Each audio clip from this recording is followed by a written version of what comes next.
고난과 어려움은 이 세상을 살아가는 사람 누구에게나 생깁니다. 학생에게도 있고 청년에게도 있고 주부에게도 있고 가장에게도 있고 노인에게도 있습니다. 예수 믿는 의인이라고 위기를 피할 수는 없습니다. 이 고난이라고 하는 것은 비바람치는 폭풍우와 같습니다. 이 땅에 우리는 화창한 햇빛의 날씨를 좋아합니다.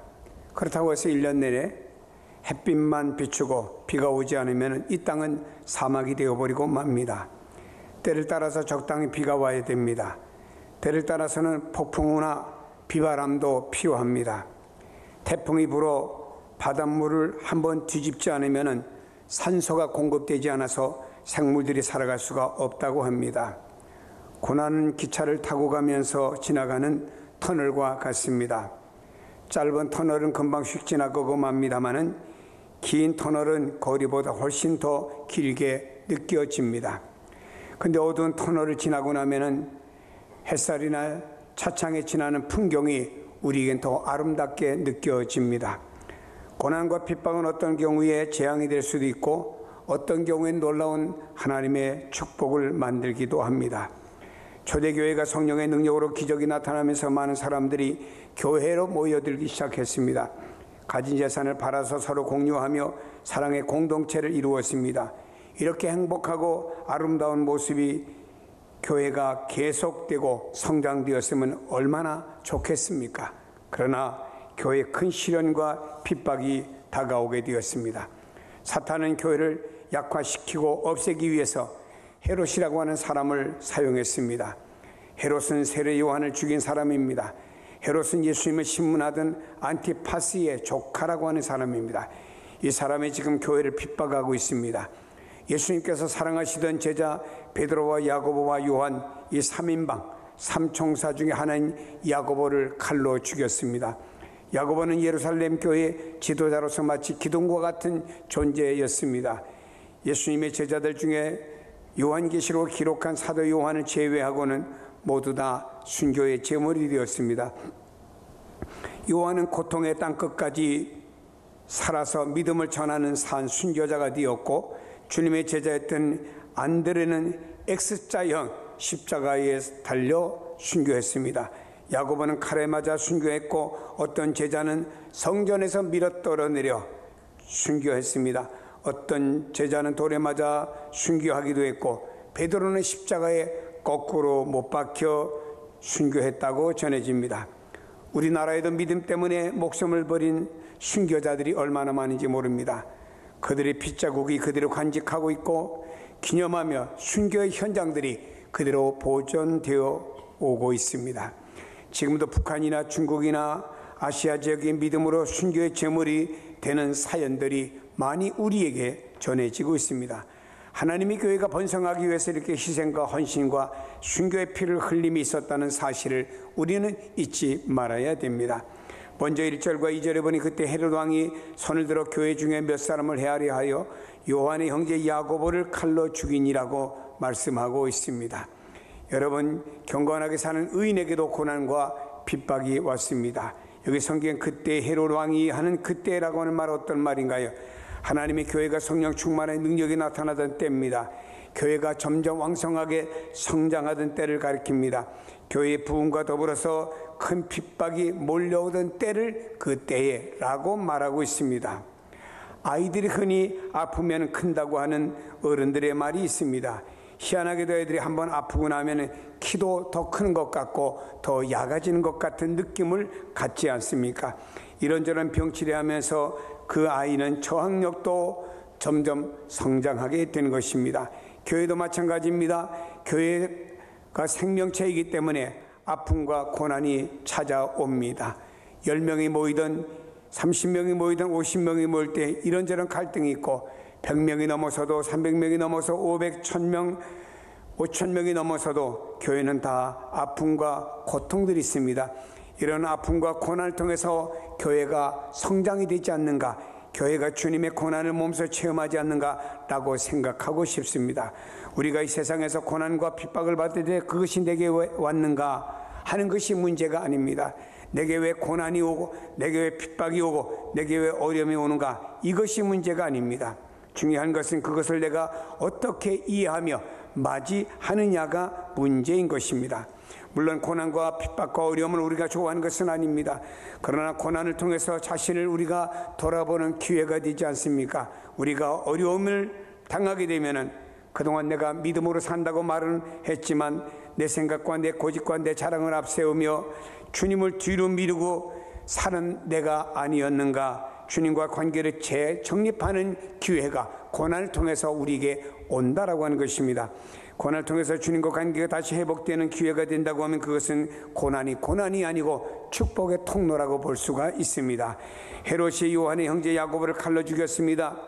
요즘에 아프가니스탄이나 중동 지역에서 예수를 믿으면 사람을 처형하는 이런 일들이 있습니다. 야고보는 예수님의 사랑받는 제자 중에 하나였습니다. 예루살렘 교회 지도자로서 교회를 든든히 세워가는 사람이었습니다. 초대교회 기둥과 같은 역할을 감당하는 사람이었습니다. 과거의 야고보와 요한의 그의 어머니를 앞세워가지고 하나는 우편에 하나는 좌편에 앉게 해달라고 청탁을 하기도 했습니다. 그때 예수님께서 이렇게 말씀하셨습니다. 내가 마시려는 잔을 마실 수 있겠느냐 물었습니다. 여기서 주님께서 말씀하시는 내가 마시는 잔이라고 하는 것은 십자가를 뜻하는 이야기입니다. 야고보와 요한은 예, 내가 마시겠습니다라고 대답했습니다. 그때 주님께서 너희가 그것을 마실 것이다라고 말씀했습니다. 그 말씀하신 대로 그들은 순교를 당하게 되었습니다. 이제 초대교회는 또 다른 기둥인 베드로가 성도들에게 말씀을 전하다가 잡혀서 감옥에 들어가게 되었습니다. 초대기의 성도들은 그들의 지도자를 빼앗기게 되었습니다. 성령의 강력한 역사와 인도하심으로 만들어진 공동체이지만 지도자가 없으면 그 공동체는 오합지졸이 되기가 쉽습니다. 그들의 지도자를 잃고 어떻게 했습니까? 베드로는 옥에 갇혔고 교회는 간절히 기도했다라고 말씀하고 있습니다. 환난을 당하거나 피난처가 있으니 이곳으로 오라 하는 찬송가 가사도 있지 않습니까? 베드로를 빼앗긴 초대교회 성도들은 이번에는 힘을 다하여 합심하여 하나님 앞에 기도하는 것입니다. 기적은 교회가 연합하여 기도할 때 기적이 일어납니다. 성경 공부도 중요하고 사역도 중요하지만 오늘날 가장 중요한 것은 바로 기도라고 하는 것을 잊지 말아야 되겠습니다. 기도 없는 성경 지식이 무슨 능력이 나타나겠습니까?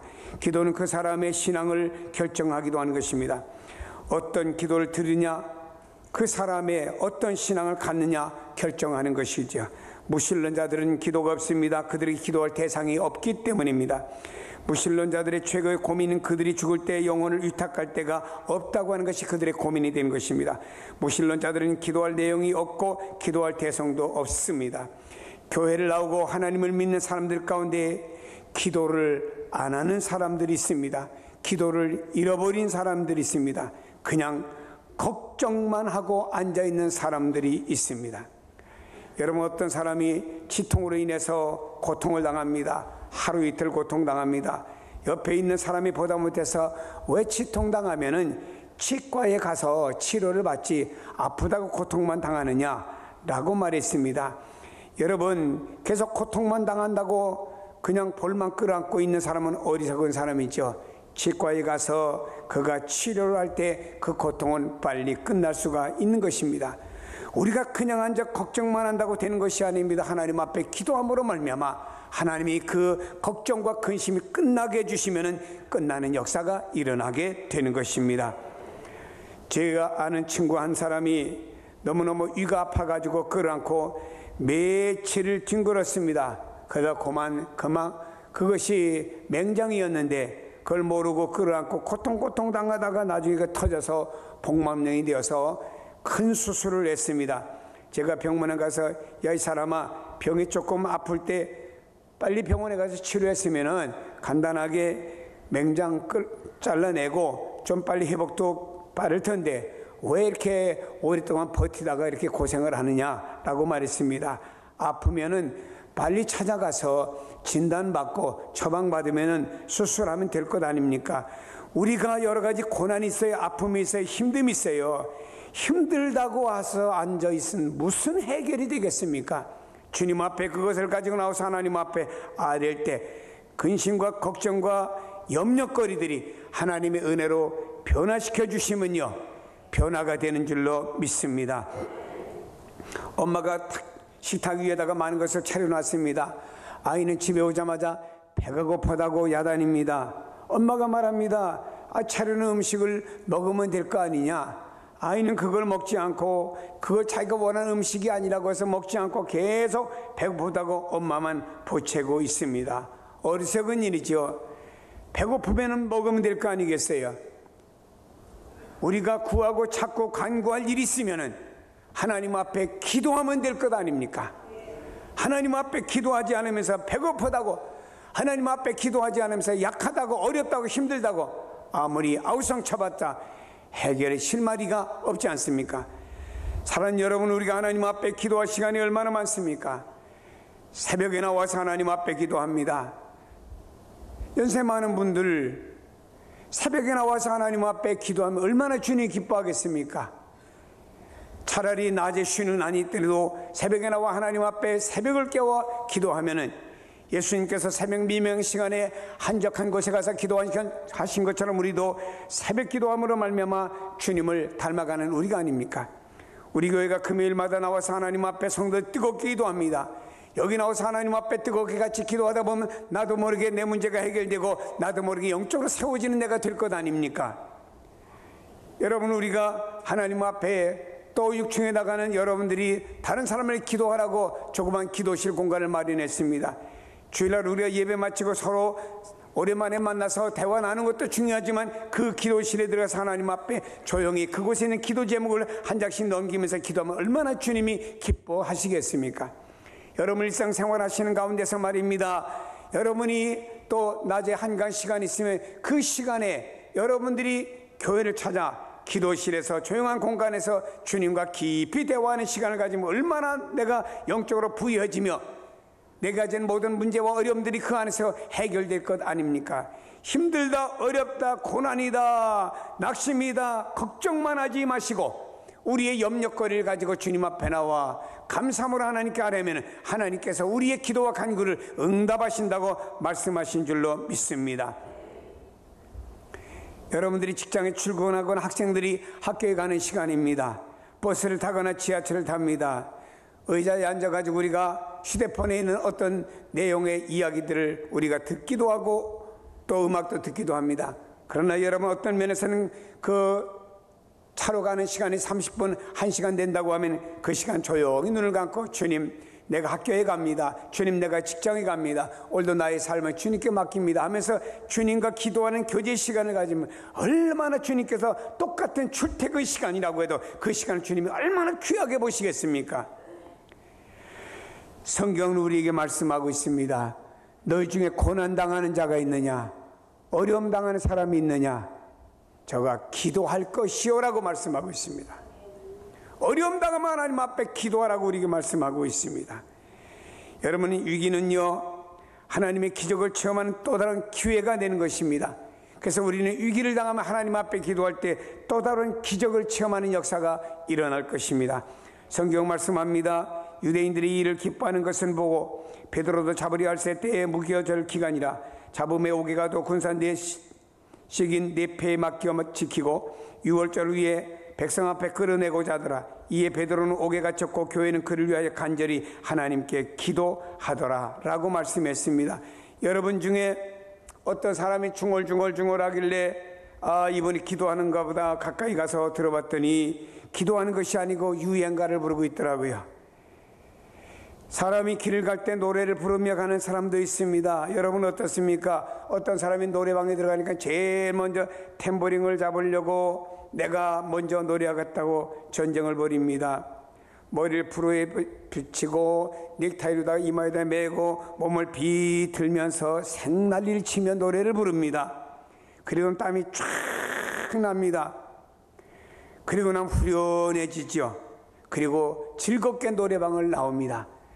노래방을 나와서 한 걸음 두 걸음 걸어가다 보니 그 노래방에서 즐거웠던 그 즐거움은 하나 둘씩 사라져버리고 다시 내 마음에 고통이 다가오게 됩니다.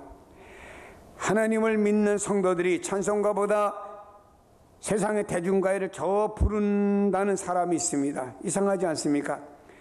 노래방에 가서 고래고래 노래를 부르며 몸을 비틀 그 시간의 열정에 10분의 1만 하나님 앞에 찬양하는 시간을 들여보세요. 인생이 달라지고 교회가 달라질 줄로 믿습니다. 초대교회 성도들은 기도 시간만 나면 기도했습니다. 하루에 3번씩 성전에 나가 기도했습니다. 저들은 기도 시간을 정하여 열심히 기도했고요. 베드로가 옥에 갇혔고 어려움을 당할 때 저들은 전심으로 하나님 앞에 기도하는 모습을 이렇게 말씀하고 있습니다. 베드로는 옥에 갇혔고 교회는 그를 위하여 간절히 하나님께 기도하더라 라고 했습니다. 사랑하는 여러분이, 베드로가 옥에 갇혔습니다. 이런 상황 속에서 저들이 할 일은 말입니다, 간수에게 가서 베드로를 내보내달라고 간청하는 것도 안 되고 말입니다, 누구에게 가서 저들이 말할 대상도 없었습니다. 저들은 살아계신 하나님 앞에 우리의 목회자고 우리의 지도자고 우리에게 하나님의 말씀을 가르쳐줄 베드로를 옥에서 내보내달라고 하나님께 간절히 기도했습니다. 사랑하는 여러분이 주님을 믿는다고 하면서도 기도하지 못하는 분들이 계십니까? 그런 사람들은 보물을 손에 쥐고서도 그 가치를 모르는 사람, 그 가치를 모르고 활용하지 못하는 사람과 똑같은 사람이라고 볼 수가 있습니다. 왜 기도하지 않습니까? 무신론자들은 기도의 대상이 없기 때문에 그렇다 치고, 우리 성도들은 우리가 믿는 하나님은 전지전능하신 하나님이라고 믿고 고백하면서 그 하나님 앞에 왜 기도하지 않느냐, 이것입니다. 여러분, 우리 인생에 어떤 짐이 있으면 말입니다, 내가 이것을 걸머지고 무겁다, 힘들다, 어렵다라고 하지 마시고 이것을 주님 앞에 나와서 내놓고 기도해야 될 것 아닙니까? 물론 우리 기도의 장소는 말입니다, 교회가 될 수도 있고 여러분의 집이 될 수도 있고 직장이 될 수도 있고 조용한 장소가 될 수도 있고 어떤 장소이든지 간에 우리가 하나님 앞에 얼마든지 기도할 수가 있다라고 하는 것입니다. 사랑하는 여러분이 여러분의 인생의 무거운 짐을 기도를 통해서 하나님 앞에 맡길 수 있는 성도가 되기를 축복합니다. 걱정만 하지 마세요. 걱정한다고 달라지는 것 있습니까? 걱정한다고 환경이 달라지고 걱정한다고 여러분 무엇이 달라집니까? 그러나 걱정하기보다는 우리가 그것을 주님 앞에 내놓고 기도하면은요, 달라질 줄로 믿습니다. 이유는 주님의 도우심과 주님의 역사하심이 있기 때문인 줄로 믿습니다. 여러분, 기도하면은요, 기적의 역사가 일어납니다. 그리고 기도는 하나님의 때에 응답을 받습니다. 성경 말씀합니다. 호련히 주의 사자가 나타나매 옥중에 광채가 빛나매 또 베드로의 옆구리를 쳐 깨워 이르되 급히 일어나라 하니 쇠사슬이 그의 몸에서 벗어지니라. 천사가 이르되 띠를 띠고 신을 신으라거늘 베드로가 그대로 하니 천사가 또 이르되 겉옷을 입고 따라오라 한데 베드로가 나와서 따라가서 천사들이 하는 것이 생시인 줄 알지 못하고 환상을 보는가 하니라 그랬습니다. 여러분, 성경에 뭐라고 말씀합니까? 교회는 베드로를 위해서 간절히 기도했습니다. 성도들은 베드로를 위해서 간절히 기도했다라고 하는 것입니다. 그런데 하나님께서는요, 이 베드로 갇힌 감옥에 그 기도를 받으시고 천사를 보냈습니다. 천사를 보내서 베드로의 옆구리를 쳤습니다. 깜짝 놀래 일어났습니다. 베드로가 일어나서 감옥문을 나오는데 감옥문이 자동으로 열립니다. 베드로도 이것이 꿈이냐 생시냐 구분이 안 되리 만큼 놀라운 역사가 일어나게 된 것입니다. 뭐 할 때입니까? 교회가 베드로를 위해서 간절히 하나님 앞에 기도하게 될 때 하나님은 천사를 보냈고 그 천사는 이런 기적의 역사를 일으켰다라고 하는 것입니다. 하나님 앞에 기도하게 될 때 기적이 일어나요. 나는요, 이해가 안 가는 게 있습니다. 힘듭니다, 어렵습니다, 아픕니다, 어떻습니다. 기도를 안 해요. 그 해결이 되겠습니까? 하나님 앞에 기도를 해야 모든 문제와 고난과 어려움이 물러갈 것 아닙니까? 어떤 문제든지 다 마찬가지입니다. 여러분, 기도의 응답은 내 생각대로 이루어지는 것이 아닙니다. 하나님의 때에 하나님의 방법으로 이루어지는 줄로 믿기를 바랍니다. 이스라엘 백성들이 여리고를 점령할 때였습니다. 6일 동안 돌았습니다. 그러나 6일 동안 돌았는데 그들을 위해서 성벽이 금이 간다든지 성벽에 있는 돌이 떨어진다든지 이런 일은 하나도 일어나지 않았습니다. 그대로였습니다. 7일째 가서 순종해서 7바퀴를 돌 때 그때 기적이 일어나서 여리고성이 무너진 줄로 믿습니다. 아람달의 군대 장관인 나아만 장군이 말입니다. 한센병 걸렸습니다. 엘리사를 찾아왔지요. 요단강에서 7번 목욕을 하였습니다. 6번 목욕을 했습니다. 그러나 병은 하나도 낫지 않고 똑같았습니다. 그러나 그 말씀에 순종해서 7번째 요단강에 들어갔다 나올 때 그의 험악했던 몸이 어린아이 살과 같이 뽀얗게 변화되는 고침의 치유 역사가 일어난 줄로 믿습니다. 우리가 말씀에 순종하고 기도에 순종하여 나갈 때 거기는 기적도 있고 치료도 있는 줄로 믿습니다. 엘리야가 6번 하나님 앞에 기도했습니다. 그리고 지중해를 바라보았으나 아무런 변화가 없었습니다. 7번째 기도하고 지중해를 바라봤을 때 손바닥만 구름의 응답의 역사가 일어나게 됐습니다. 이것이 점점 커지더니 하늘을 뒤덮어서 시커먼 비구름으로 변해버렸고 소나기가 오게 된 것입니다. 우리가 하나님 앞에 기도하는데 내 나름대로 1번, 2번, 3번, 6번 기도했습니다. 그렇다고 응답이 없다고 낙심하면 안 됩니다. 7번까지 끝까지 기도하게 될 때 하나님의 때 기도의 응답은 나타나는 줄로 믿습니다. 하나님께서는 여러 성도들이 기도하기를 원하고 계셔요. 성도가 기도할 때 사람의 손이나 세상의 방법이 아닌 친히 하나님께서 주시는 방법으로 해결되는 것을 경험하는 체험적인 믿음으로 나갈 수 있는 성도가 되기를 원합니다. 저희는 지난 주간에 평신도 선교사를 파송하면서 선교사를 파송하기 위해서는 선교사가 나가는데 우리가 얼마의 또 돈을 들여야 되고 또 선교사 파송하기 위해서는 우리가 경비가 필요합니다. 선교위원회 제가 물어봤습니다. 집사님, 이번 행사를 위해서 돈이 얼마나 있습니까? 목사님 없네요. 저는 그 소리를 듣고 하나님 앞에 기도했습니다. 하나님, 이번 행사를 위해서는 이마저마한 예산이 필요합니다. 주시는 분은 하나님이 주셔야 됩니다. 그리고 나서 지난주 행사를 마치고 결산을 제가 집사님께 물어봤습니다. 이야, 하나님이 정확하게 똑 떨어지게 그 금액을 주셨더라고요. 그래서 하나님은 지금도 기도하면 우리의 필요를 아시고 채우시는 하나님이시구나 체험을 해봤습니다. 그렇습니다. 여러분 예수 믿으면서 수많은 체험은 어디서 옵니까? 기도를 통해서 나타납니다. 여러분 장사 어디든지 간에 이 더운 여름에 덥다 힘들다 어렵다만 하지 마시고 하나님 앞에 주여 기도함을 통해서 어려움도 물러가고 문제도 해결되고 하나님의 축복도 기도의 주를 통해서 나타나기를 주님의 이름으로 축복합니다.